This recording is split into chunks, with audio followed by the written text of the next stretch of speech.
7장 하룻밤 사랑. 모든 것을 잃은 자만이 행복을 구할 수 있다. 만약 어떤 이가 사랑을 위해 자신의 전 재산을 내놓는다면 우리가 어떻게 부끄럽지 않을까? 나는 에스테 아버지와 조국의 상황에 대해 이야기하며 저녁을 먹었다. 에스티 큰오빠는 새로운 키부츠를 세우는 뱃산에 가 있었다. 에스티 어머니는 우리가 오기 전에 이미 저녁 식사를 마쳤다. 에스티 어머니는 까맣고 맛이 강한 특이한 빵과 마늘 조각이 뿌려진 아주 짠 아랍 치즈를 나무 접시에 담아 내놓았다. 나는 배가 고팠기 때문에 음식을 깨끗하게 먹어치웠다. 커다란 상추잎을 씹어 먹었고 따뜻한 염소젓도 마셨다.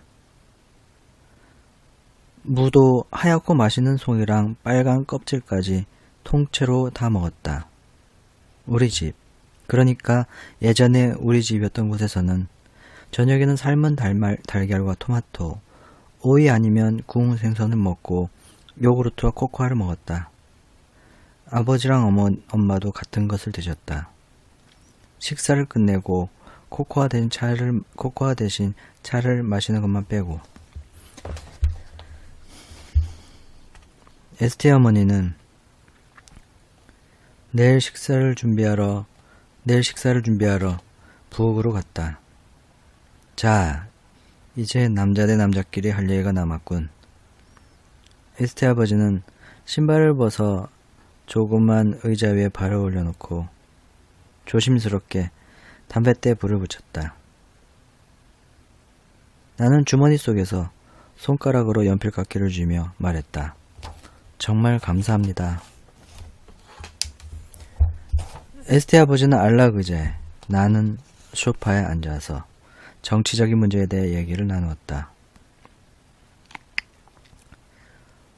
구리 기둥에 달린 가로등 모양의 등에서 흘러나오는 불빛이 책상 옆 구석과 책과 지도, 파이프와 기념품 같은 물건들이 뒤덮인 벽 사이를 비추고 있었다.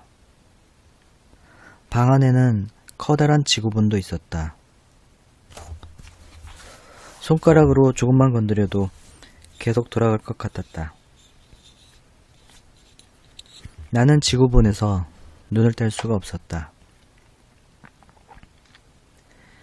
에스티는 목욕탕에서 나오지 않았고 물 흐르는 소리만 들렸다.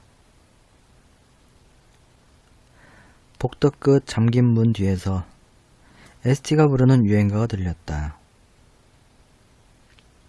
성서 말이야. 에스티 아버지가 담배 연기를 내뿜으며 말했다. 성서는 확실히 오라. 의심할 여지가 없어. 성서는 우리에게 땅 정부를 약속했지. 하지만 성서는 옛날에 쓰인 거고 우리는 그때랑 다른 세상에 살고 있어. 그래서요? 나는 예의 바르지만 퉁명스럽게 말했다. 무슨 차이가 있어요? 아마 옛날에는 아랍인들도 자신들을 여부스족이나 가나안족이라고 불렀을 거예요. 영국인들은 블레셋 사람이라고 불렸을 거고요. 그래서 뭐죠? 우리의 적은 계속 가면을 바꾸고 있어요. 결국 똑같이 우리를 계속 괴롭히고 있다고요. 우리가 벌이는 축제를 보세요. 똑같은 적과 똑같은 전쟁, 계속해서 쉬지도 않고. 에스테 아버지는 곧바로 대답하지 않았다. 파이프를 쥐더니 파이프대로 목뒤를 긁었다.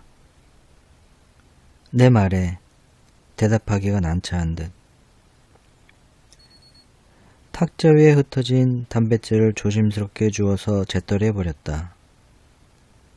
그러더니 목소리를 높여 말했다. 에스티, 잠잘 시간이다. 와서 누가 널 기다리고 있는지 봐라. 놀랄만한 손님이다. 아니야, 누군지 말 안 하마. 빨리 육지로 와서 내가 직접 봐라. 그래, 아랍인과 영국인, 가나안족과 블레셋 사람, 아주 흥미있는 이야기구나. 사람들이 너처럼 문제를 바라보도록 설득해야겠다. 성서의 시대. 아, 끝났지. 그래. 우리 문제는 약간 다른 문제야. 요즘 세상에 누가 지팡이를 악으로 바꾸고 바위를 두드려서 물을 나오게 할 수 있겠냐? 지난주에 기차를 타고 베이루트에 가서 사온 사탕이야. 한번 먹어봐라. 그래, 괜찮으니까 먹어봐. 터키의 기쁨이라고 부른단다. 먹어봐. 달지? 내 생각에는 내가 벌써 정당에 가입한 것 같구나. 저요? 네, 하지만 우리 아버지랑 달라요. 그 반대... 나는 머뭇거렸다. 그렇다면 너는 지하 조직의 활동을 절대적으로 지지하면서 어떤 타협안도 거부하는 거구나. 에스테 아버지는 질문하는 게 아니라 그냥 의견을 말할 따름이었다. 우린 서로 생각이 다르구나. 그런데 책과 연습장이 들어있는 내 책가방이 집에 있겠구나. 어떡하지? 내일 우리 에스테랑 같이 학교에 가야 하잖니. 책가방도 없이 학교에 갈 수야 없지. 에스티, 너 거기 물속에 빠져 죽었니? 우리가 구명벨트를 던져줘야 할 것 같구나. 한 개 더 먹어도 돼요? 나는 아주 용감무쌍하고 예의 바르게 물었다. 그리고 대답을 기다리지 않고 사탕이 들어있는 통을 내 쪽으로 당겼다. 베이루트에서 곧장 온 것이긴 하지만 정말 맛있었다. 책과 지도로 뒤덮인 벽돌, 그리고 파이프와 기념품들이 매달려 있는 방에서 에스티 아버지와 남자들의 솔직한 대화에 빠져 있다는 게 정말 기분 좋았다. 놀랍게도 에스티 아버지는 나에게 핀잔을 주거나 놀리지 않았다. 깔보거나 얕보는 기색 없이 이렇게만 얘기했다. 우린 서로 생각이 다르구나. 차이가 있긴 하지만 나는 에스티만큼 에스티 아버지도 좋았다. 어쩌면 에스티 아버지를 더 사랑하는 것 같았다. 내가 에스티 아버지에게 얼마나 심한 거짓말을 했는지 고백할 수 있을 것 같았다. 에스티 아버지가 비밀을 지키지 않더라도 오늘 느꼈던 창피함과 모욕감, 내가 가려고 하는 여행에 대해 숨김없이 털어놓을 수 있을 것 같았다. 그런데 바로 그때 에스티가 목욕탕에서 나왔다.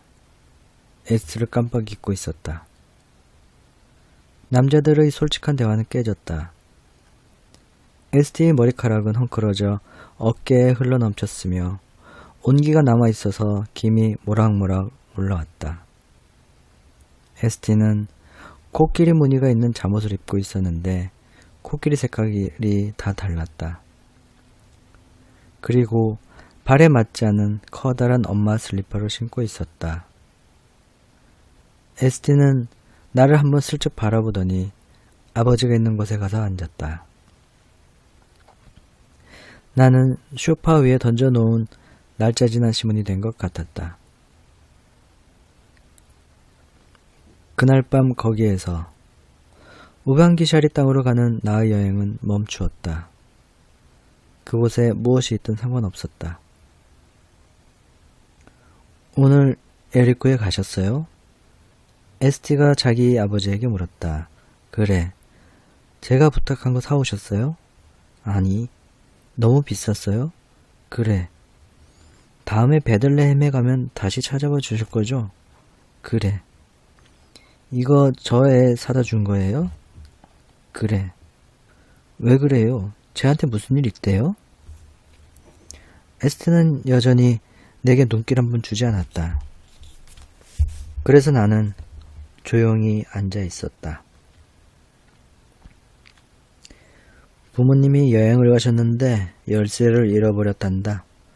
아빠도 베를린에서 공부할 때 똑같은 일이 있었지. 겨울날 거리에서 우연히 만났는데 내가 우리 집으로 오라고 했다. 먹을 건 엄마가 벌써 챙겨주셨어. 오늘은 거실 소파에서 잘 거다. 아니면 내 방에 있는 접는 침대에서 자든지 내 맘대로 하렴. 갑자기 ST가 나를 돌아보았다. 하지만 여전히 나를 똑바로 쳐다보지 않았다. 내 방에서 잘래? 자기 전에 이상한 얘기 안 한다고 약속할 수 있지? 걱정 마. 너무 놀라 내 입술이 제멋대로 움직였다. 제가 뭐래요? ST가 약간 걱정스럽다는 듯이 아버지에게 물었다. 너도 늦지 않았니? ST 아버지가 대답했다. 내가 보기엔 아직 어떻게 해야 할지 결정을 못한 것 같구나. 결정을 못했다고요? ST가 웃었다. 좋아, 이렇게 해요. 그 애에게 거실에서 자라고 하세요. 됐죠? 안녕히 주무세요. 하지만 ST, 나는 가까스로 입을 열었지만 여전히 속삭이는 것 같았다. 하지만 ST, 잘 자. ST는 코끼리가 그려진 면 잠옷을 입고 나를 지나쳐갔다. ST가 지나간 뒤에도 젖은 머리카락 냄새가 남아있었다. 아빠, 안녕히 주무세요. 저쪽 끝에서 ST가 말했다. 내 방에서 자도 괜찮아. 난 상관없으니까. 누가 전에 여자아이의 방을 본 적이 있을까? 그것도 침대 옆 작은 램프에 불이 켜진 잠잘 시간에. 나는 안다. 여자아이 방에도 벽과 창문이 있고 마루, 천장, 가구와 방문이 있다는 것을. 사실이다. 그러나 나는 그곳이 낯선 나라처럼 느껴졌다. 그곳에 사는 사람은 어쨌든 우리와 달랐다. 예를 들면 거기에는 창문턱에 화약통이 없다. 침대 밑에 숨겨놓은 지능 묻은 운동화도 없다. 밧줄 한 무더기, 쇠조각, 편자, 먼지가 잔뜩 묻은 책, 장난감 권총에 넣은 종이 화약, 맹꽁이 자물쇠, 고무줄도 없다. 팽이도 없고 야한 비디오도 없다. 장롱 뒤에 숨겨놓은 지하 조직의 무시무시한 전단도 없다. ST의 지리책 속에는 지저만한 그림이 감춰져 있지도 않겠지. 여자아이 방에는 빈 맥주깡통, 고양이 해골, 드라이버, 못, 스프링, 소형 보트, 망가진 시계에서 나온 시계바늘, 주머니 칼, 벽에 달아놓은 빛나는 전투함 스케치도 없다. 그 반대였다. ST의 방에는 불빛이 가득 차 있었다. 붉은색 전등 카드 아래 램프에서 따뜻한 황갈색 빛이 흘러나왔다. 양쪽 창문에 내가 밖에서 수천 번이나 보았던 파란색 커튼이 쳐져 있었다. 내가 ST의 방을 보게 되리라고는 꿈도 꿔본 적이 없었다. 바닥에는 지프로 엮어만든 깔개가 있었다. 그 위에는 갈색 서랍 2개가 달린 하얀 벽장이 있었다. 벽과 벽장 사이에는 정돈이 잘 된 작은 책상이 있었고 그 책상 위에는 ST 교과서랑 연필, 물감통이 있었다. 양쪽 창문 사이에 잠을 자려고 이불을 펴놓은 낮은 침대가 있었다. 침대 머릿부분에는 보라색 덮개가 얌전히 덮여 있었다. 내가 쓸 접는 침대는 문 쪽에 바짝 붙어 있었다. 한쪽 구석 천을 씌운 의자 위에는 소나무 가지들과 솔방울, 색칠한 나무 조각으로 만든 황새 한 마리를 넣어둔 커다란 단지가 있었다. 방에는 의자가 2개 더 있었다. 방 안에 있는 것 중에 눈을 뗄 수가 없는 것이 있었다. 침대 옆 램프가 한결같이 이 모든 것을 조용히 비추고 있었다. 황갈색 불빛. 너는 여자 방에 있다. 나는 생각했다. ST의 방에 있다. 나는 계속 생각했다. 멍청한 벙어리라서 그냥 가만히 앉아 아무 말도 못하는 거야. 말해봐, 숨키. 말해봐, 숨키. 이런 생각은 대화를 시작하거나 적당한 낱말을 찾는데 아무런 도움도 되지 않았다. 나는 고작 이런 문장들을 엄청 힘들게 쥐어짜냈다. 집에 있는 내 방하고 완전히 다르네. 에스티가 말했다. 그렇겠지. 하지만 넌 여기 있어. 내 방이 아니고. 그래. 뭘 그렇게 계속 보고 있는 거니? 에스티가 물었다. 아무것도. 그냥 앉아있는 거야. 물론 거짓말이었다. 나는 학교에서 내가 종종 껌으로 의자에 붙여놓던 예쁘고 하얀 스웨터에서 눈을 뗄 수가 없었다.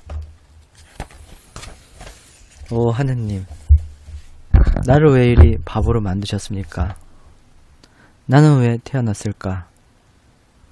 바로 이 순간 나는 존재하지 않는 게 나았다.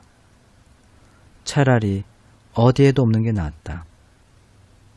히말라야 산맥과 우방기 저릿땅만 빼고. 아니, 거기에서도 나 같은 바보는 필요하지 않을 거야. 간신히 몇 마디를 하고 나서 나는 다시 젖는 침대 위에 벙어리가 되어 앉아 있었다. 연필깎이를 움켜쥔 내 오른손은 땀에 젖은 채 주머니 속에 그대로 있었다. 에스티가 말했다. 아무래도 넌 거실에서 자는 게 낫겠어. 상관없어. 나는 조그맣게 대답했다. 뭐가 상관없어? 아무것도. 정말이야. 좋아. 난 침대에서 벽을 보고 돌아 누워 있을게. 내가 잠잘 준비를 하는 동안. 하지만 준비할 생각이 없었다. 나는 운동바지에 티셔츠를 입고 있었다. 운동화만 벗어서 침대 밑에 두고 옷은 그대로 입은 채 누워서 얇은 담요를 덮었다. 됐어. 다 됐어. 수단 마히드의 폭동에 대해 얘기해 줄래? 쉬트리 선생님이 아파서 2시간 동안 수업을 못했을 때 네가 다른 애들한테 얘기해줬던 것처럼 말이야. 넌 그때 듣기 싫어했잖아. 지금은 그때가 아니잖아. 지금은 지금이야. 에스티가 똑부러지게 말했다. 그 이야기를 듣지 않았다면서 어떻게 그게 수단 마히디 반란이란 걸 아니? 난 알아. 난 모든 걸 다 알지. 모든 거? 너에 대한 모든 거. 내가 모르고 있다고 내가 생각한다는 것까지. 하지만 너도 모르는 게 하나 있어. 난 절대 말 안 할 거야. 나는 에스티 쪽으로 등을 돌린 채 벽을 바라보며 단숨에 말했다. 나도 안다니까. 넌 몰라. 알아. 몰라. 알아. 그러면 말해봐. 싫어. 그러니까 넌 내가 아는 것만 말하는 거야. 넌 아무것도 몰라. 난 알고 있어. 그럼 말해봐. 지금. 내가 아는 게 맞다면 나도 말할게. 맹세해. 넌 말 안 할 거야. 맹세해. 말한다니까. 그럼 좋아. 이거야. 너 우리 반 어떤 여자애를 좋아하지? 무슨 쓰레기 같은 소리야. 너는 그 애한테 사랑의 시를 썼어. 넌 얼건이야. 넌 미쳤어. 그만해. 검정공책에. 그 순간 그곳에서 나는 결심했다. 약장사에서 온도계를 훔친 다음 그것을 부러뜨려 수온을 손에 넣는다. 그리고 10시 정각 쉬는 시간에 알도랑 코에르 코코아에 그 수온을 넣는 고에르의 코코아에 그 수온을 섞는다. 그러면 그 녀석들은 죽겠지. 마코치바랑 엘리 그리고 타르짠 밤베르거도 전부 죽는 것이다. 한 번에 전부 다. 작은 검정공책에 사랑의 시를 썼잖아. 내가 그 여자아이랑 히말라야 산맥과 아프리카의 어디라고 하던데 이름 까먹었다. 거기로 도망치는 시. 그만해 에스티. 죽여버린다. 그만하라니까. 그 애를 더 이상 사랑하지 않는 거니? ST, 그건 다 거짓말이야. 치사한 놈들이 만들어낸 거짓말이라고. 난 아무도 사랑하지 않아. 좋아. ST가 말했다. 그러고는 얼른 침대 옆 불을 껐다. 알았어. 이제 잠이나 자자. 나도 너를 사랑하지 않아. 그 후 거리의 불빛이 문틈으로 스며들어 방을 줄무늬로 물들이고 의자와 탁자, 벽장, 코끼리 잠옷을 입은 ST를 비추는 동안 우리는 얘기를 더 나누었다. 나는 ST에게 소근거리며 모든 것을 고백했다. 제마크 외삼촌과 나에 대해, 내가 얼마나 괴짜이고 외삼촌을 좋아하는지, 내가 아는 모든 사람들, 결국에는 암상인 얘기까지도. 모든 것을 버리고 오방기샤리 땅에 있는 잠베지강이 시작되는 곳을 찾아가는 게 어떤 느낌이며, 내가 왜 집과 마을, 도시, 그 모든 것을 버리고 떠나려고 했는지 고백했다. 내가 어떻게 하루 만에 자전거와 기차, 개, 집까지 잃어버렸고 어쩌다 연필깎이 말고 아무것도 남지 않게 되었는지 말했다. 아주 밤늦게 11시 정도까지. 나는 ST에게 계속 속삭였고 ST는 말 한마디 없이 내 말에 귀를 기울였다. 문득 침묵의 순간이 찾아왔다. 내가 이야기를 마치자 ST가 갑자기 말했다. 좋아. 이제 그 연필깎이를 나한테 줘.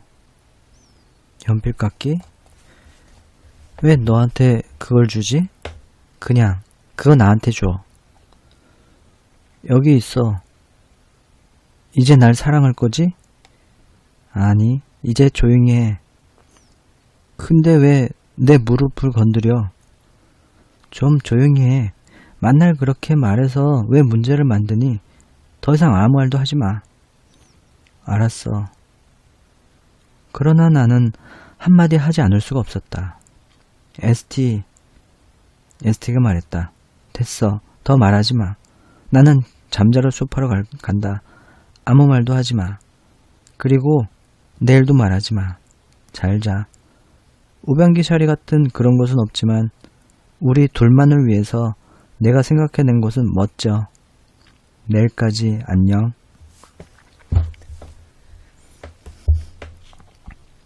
(6주) 동안 ST와 나는 친구로 지냈다. 그 당시 낮은 푸르고 화사했으며 밤은 푸르고 깊었다. ST와 내가 서로 사랑하는 동안 예루살렘의 여름은 충만하게 물들었다. 여름방학이 지나 학년이 끝날 때까지 우리의 사랑은 계속되었다. 반 아이들이 우리를 뭐라 부르건 무슨 이야기를 하며 놀려대도 상관하지 않았다. 우리는 항상 서로 사랑했으며 걱정할 게 없었다. 어느 날 우리의 우정은 갑작스럽게 끝나버렸고 우리는 헤어졌다. 왜 그랬는지는 말하지 않겠다. 내가 시작하는 말에서 이미 쓰지 않았던가. 세상은 계속 흘러가고 세상은 변한다고. 이제 내 얘기를 마무리할 때가 되었다. 나는 이 모든 것을 짧게 말할 수도 있다. 선물 받은 자전거를 기차와 바꾸고 대신 개를 얻고 그 개 대신 연필깎이를 발견한 다음 어떻게 사랑을 위해 그 연필깎이를 주었는지 말이다. 사실 이것도 정확하지는 않다. 왜냐하면 내가 연필깎이를 주어서 건네주기 전에도 이미 사랑은 늘 거기에 있었으니까. 어쩌다 사랑이 끝났을까? 그게 유일한 질문이다. 그러나 내가 원하면 다른 많은 질문들을 할 수도 있다.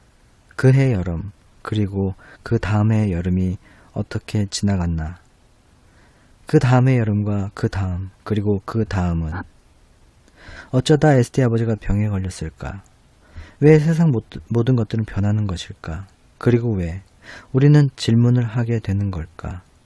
왜 지금 나는 어른이 되었을까? 그리고 왜 나는 히말라야 산맥이나 우방기셔리 땅에 있지 않고 아직 여기에 있는 걸까? 글쎄, 너무 많은 질문거리가 있고 그 중에는 정말 대답하기 어려운 것들도 있다. 그러나 나는 내 이야기를 마무리해야겠다. 누가 우리에게 답을 해줄 수 있다면 그 사람에게 지금 당장 일어나 대답해 보라고 해야지.